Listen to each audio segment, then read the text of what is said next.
Hi, my name is Billy Terry and I'm the product manager for sensor sampling. Today I'm going to be talking to you about the BBSS sample system, the operation, how it is installed, and how an actual sample is collected. So first of all, this sample is designed to take samples of low vapor pressure liquids, traditionally in a glass sample bottle or a plastic sample bottle similar to this.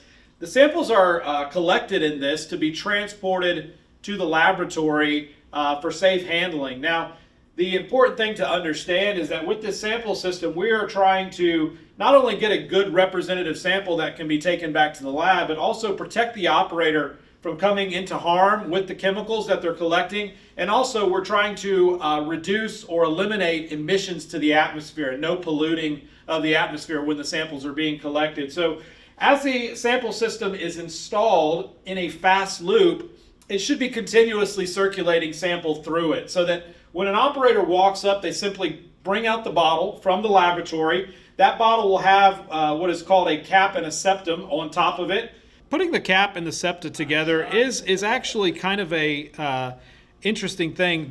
There's two sides to this septum. There's a tacky side, which is the silicone, and then there's a slick side, which is the Teflon. And there's a thin layer of that Teflon that needs to see towards or point towards the inside of the bottle. So when you're putting that cap in that septa, it's important that that slick side is up at you. So you're pushing that in there and then putting it on the bottle. And now, when the sample is inside of the bottle, it is actually exposed to the Teflon side, which is more chemical resistant than the silicone side. The silicone is getting you your elasticity and allowing the septa to self-heal when you pull it off the needle. And the Teflon is giving you that chemical resistance that you want when the sample is in the bottle while the sample is being transported back to the laboratory. Now, then that bottle goes up inside of a shroud assembly. Now, that shroud assembly is serving two functions. Number one, it is allowing the bottle to be guided up and to hit the target of the needle to pierce through that septum that's being held in place with that cap. The other thing that it does is it provides a level of protection for the operator so that when they are collecting the sample, if there was ever to be a rupture of that bottle due to excessive pressure or maybe high temperature, whatever might cause that bottle to rupture, that shroud assembly is providing them with a protection from that glass that could potentially come out at them otherwise. Now, once the bottle is placed in, there are perfectly written instructions here for every single system that we provide, but these are tailored specifically for the BBSS sample system. So once the bottle is placed in, the operator is reading through those instructions and verifying a few things, but one of the things I want to point out is you'll see this rotometer right here. Now, this rotometer here is showing flow. Now, that flow is of nitrogen.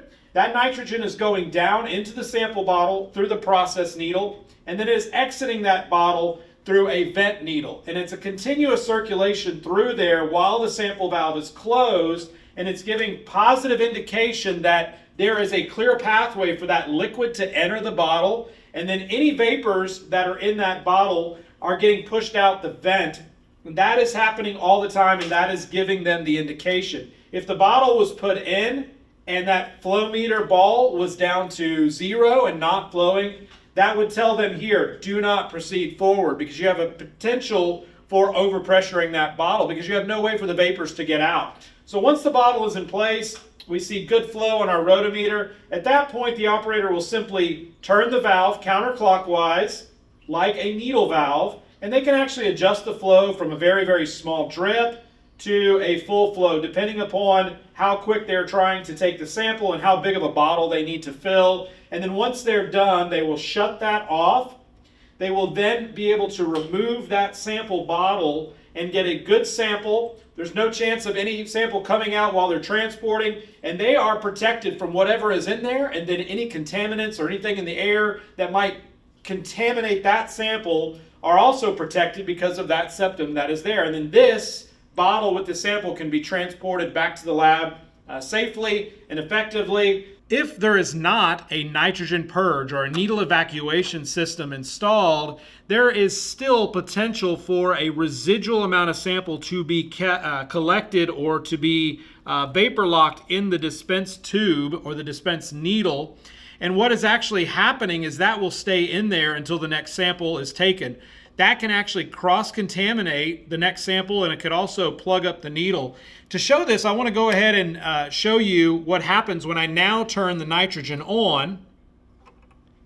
And you can see we had a little bit of sample that was left inside of that needle and in that sample valve that it just spit out into my hand. That is actually the residual amount that would have cross-contaminated the next sample, or if this stuff can harden up or crystallize, that would have been left in that needle for the next sample.